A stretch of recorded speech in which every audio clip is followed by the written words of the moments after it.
आज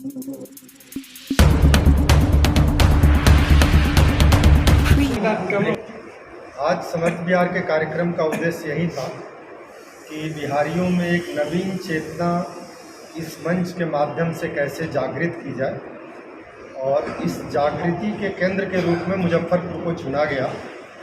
और समर्थ बिहार के जो पदाधिकारी थे, कुछ आमंत्रित गण थे और यहाँ के कुछ ओपिनियन लीडर्स थे, हम सब लोग आपस में मिले, इस पे विमर्श किए और सबको लगा कि नहीं, बिहार में अभी बहुत कुछ करना बाकी है। राजनीति अपने जगह पे है, समाज के लोगों को आगे आना होगा, एक समाज नीति बनानी होगी और बिहार की जो पिछले 3.5 दशकों में परिस्थिति है उसके सुधार में अपनी भूमिका का निर्वाह करना होगा। और इस निर्वाह के पीछे निहितार्थ है कि हमको जैसा बिहार अभी तक मिला, हमको अपने बच्चे और आने वाली पीढ़ी के लिए एक बेहतर बिहार बनाने का संकल्प सब लोगों ने किया।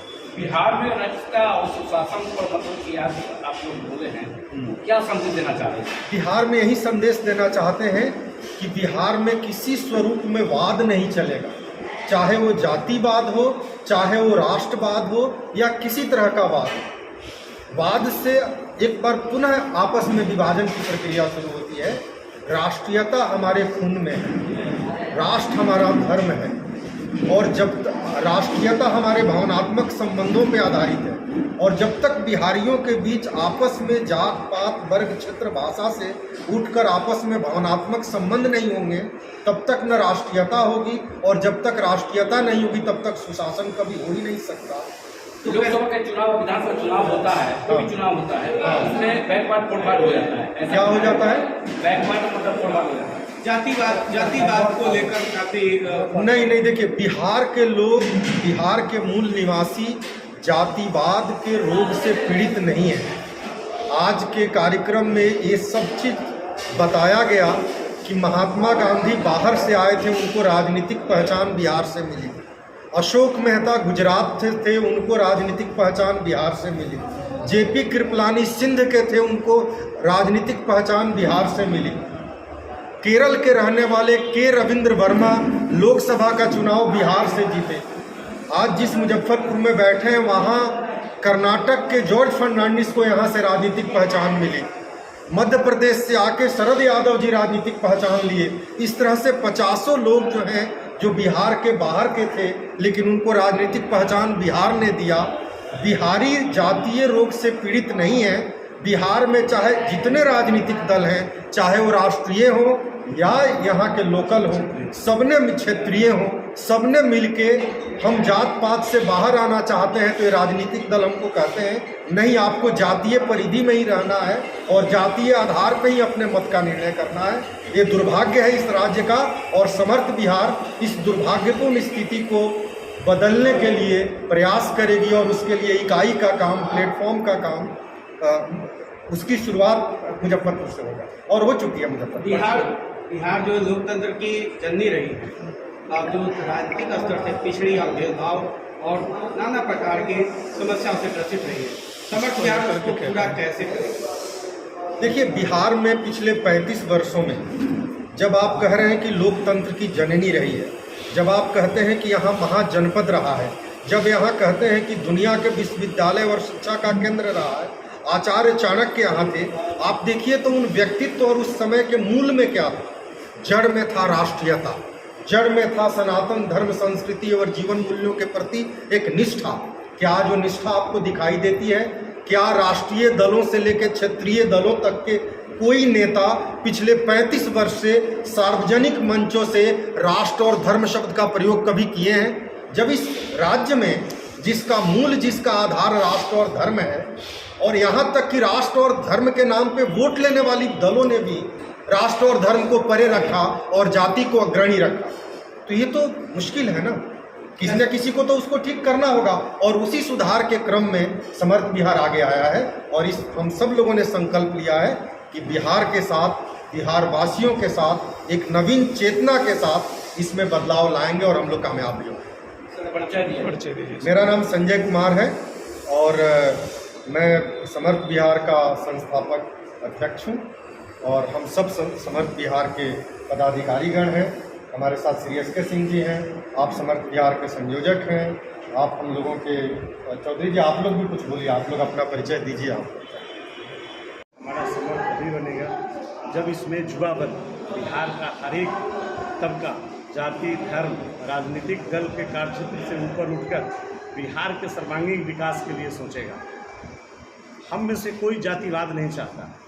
जातिवाद हम पर थोपा जाता है राजनीतिक दलों के द्वारा चुनाव के समय अपना उल्लू सीधा करने के लिए। उसके बाद वो भूल जाते हैं कि हम किस जाति से हैं। कोई भी दलित, पिछड़ा, अगड़ा कुछ नहीं है। दो ही यहाँ पर लोग बसते हैं, एक धनी और एक निर्धन। धनी लोगों का एक वर्ग है, राजनीतिक रूप से और आर्थिक रूप से जो समृद्ध हैं, वो किसी जाति से आते हों, उनका एक अलग, वो सिर्फ झंडा ढोवाने का काम करते हैं अपने जाति के लोगों से कि चुनाव के समय तुम मेरा झंडा ढो, मेरे पीछे चलो। उसके बाद फिर वो ऐसे लोगों के साथ बैठते हैं जो जाति धर्म के नाम पर राजनीति करके वहाँ कुर्सी पा लेते हैं, चाहे वो किसी जाति का हो। उनकी एक ही जाति है, उनकी अपनी राजनीतिक जाति है, उनमें कोई विद्वेषता नहीं है। वो सार्वजनिक मंचों से एक दूसरे जाति के प्रति आग उगलने का काम सिर्फ इसलिए करते हैं कि हमारा वोट बैंक सुदृढ़ हो जाए, हम आपका वोट लेके अपना उल्लू सीधा करके चलते हैं। सबसे बड़ी बात है, राजनीति अब व्यवसाय बन गई है। बिल्कुल। कैसे करेंगे? राजनीतिक व्यवसाय बिल्कुल बन गई। राष्ट्रीयता कैसे जगेगी?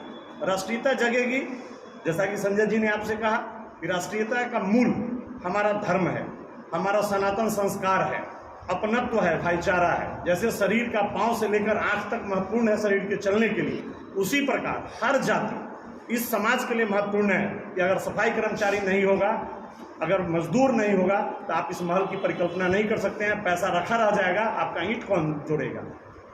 हर व्यक्ति महत्वपूर्ण है यहाँ पर, इसी को हम भूल चुके हैं। क्या एक कहावत है आरएसएस में, राष्ट्रीय संसद करती है, चंदन है इस देश की धरती, तपोभूमि हर ग्राम है, बाला देवी की प्रतिमा, बच्चा बच्चा। बिल्कुल। तो क्या इस सनातन संस्कृति को आप कैसे मिटाएंगे? कैसे सनातन को जगाएंगे? राजनीतिक परिप्रेक्ष्य में जहाँ पर अर्थवाद के ऊपर आदि है, इसको जगाएंगे व्यक्ति के अंदर के सोए हुए आत्मा को जगाकर। जो संवेदना हमारी मर गई है उसको जगाने की ज़रूरत है। वो हर आदमी के अंदर छुपा हुआ है, सिर्फ उसको उद्वेलित करने की ज़रूरत है। जब वो जग जाएगा तो वो जाति से भी ऊपर उठ जाएगा, धर्म से भी ऊपर उठ जाएगा और अर्थ से भी ऊपर उठ जाएगा। आप अर्थ देके नहीं खरीद पाएंगे उसको। राजेश कुमार शिक्षा क्षेत्र में काम करते हैं, संत कोलंबस के निदेशक हैं। कुछ बातें हमारे परीक्ष लोगों ने बताई। मैं एक थोड़ा दूसरा पहलू देना चाहूँगा कि समर्थ बिहार क्यों नहीं बना। हम अगर उसके एक कारण को देखें, कारण बहुत है। मेरे दृष्टिकोण से सबसे बड़ा कारण है यहाँ से प्रतिभा का पलायन हुआ।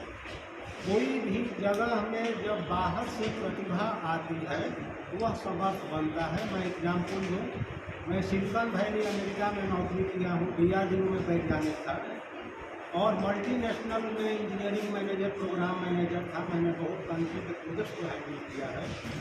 बिहार के परिप्रेक्ष्य में अगर आप देखें, अभी बिहार से हैं, मैं भी हूँ, तो बिहार समर्थ इसलिए नहीं बना। एक बड़ा कारण है कि बाहर से प्रतिभा तो आई नहीं, यहाँ की प्रतिभा दिन प्रतिदिन बाहर चली जाती है। 2-3 कारण है। एक, यहाँ पर कोई अपॉर्चुनिटी नहीं है, लोग बाहर अवसर की तलाश में जाते हैं।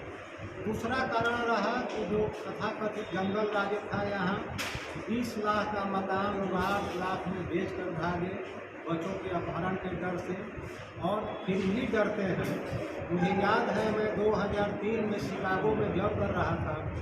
किसी बिहार के एक आदमी ने कहा कि मेरी बेटी की शादी ठीक हो गई है, मेरी पत्नी पटना सिटी जाना चाहती है साड़ी खरीदने के लिए, लेकिन मुझे पता है कि मेरी पत्नी जाएगी और पटना में इसका अपहरण हो जाए। तो समर्थ नहीं हुआ क्योंकि यहाँ से प्रतिभा का पलायन हुआ।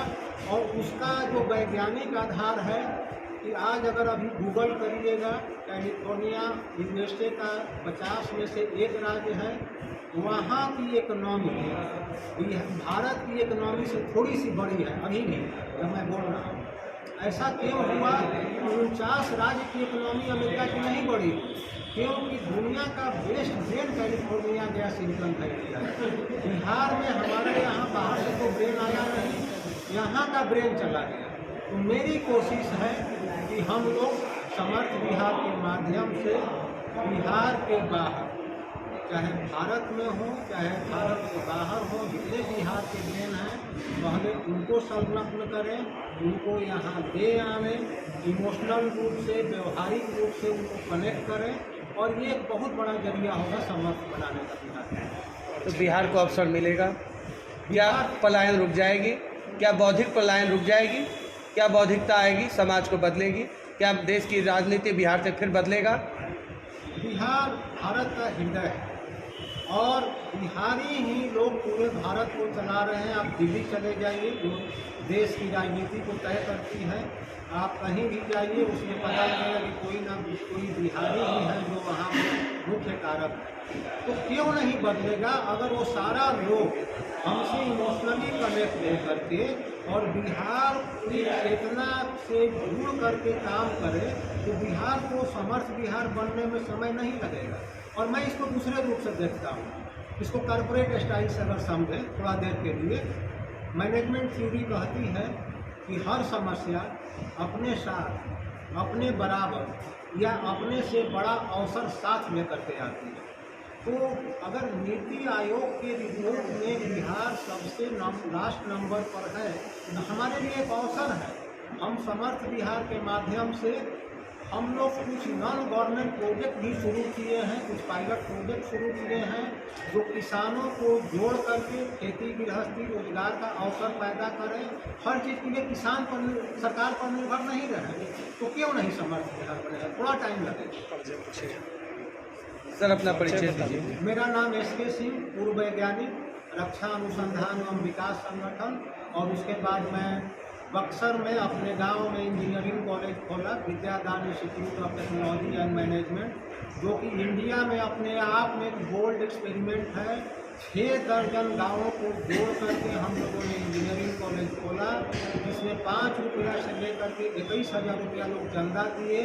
पिछले 3-4 वर्षों से हमने उसको होल्ड पर रखा है, 5 बैच बाहर जब कर रहा है। अब हम लोग उसको दुनिया का पहला यूनिवर्सिटी का सस्टेनेबिलिटी बनाना चाह रहे हैं। वो एक बड़ा लंबा विषय है, जिस पर अभी हम वक्तव्य देंगे तो अपने आप एक बड़ा संयोजक, मैं समर्थ बिहार का संयोजक हूँ।